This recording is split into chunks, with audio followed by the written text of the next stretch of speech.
Šajā epizodē parādīsim, kā ChatGPT var palīdzēt prognozēt Latvijas hokeja izlases rezultātus pasaules čempionātā, izmantojot datus, vēsturisko statistiku un spēles scenāriju modelēšanu.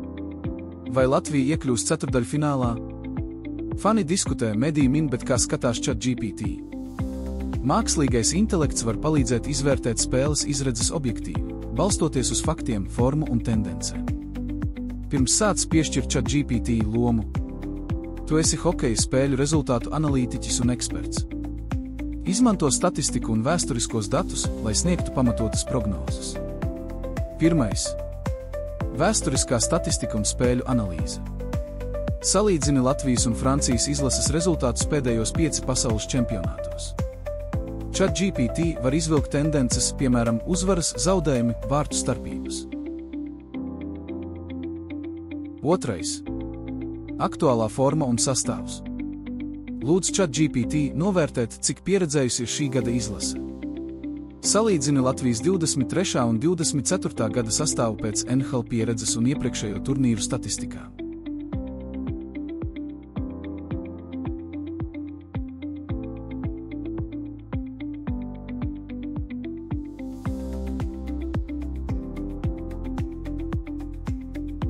Trešais. Spēļu scenāriju simulēšana. Vari lūgt izveidot prognozēto rezultātu, balstoties uz dažādiem faktoriem. Izvērtē Latvijas un Francijas izlases spēku līdzsvaru un prognozē iespējamo rezultātu.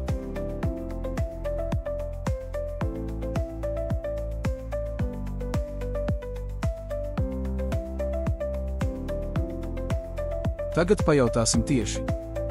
Kā tu kā sporta analītiķis prognozē, kāds būs spēles rezultāts?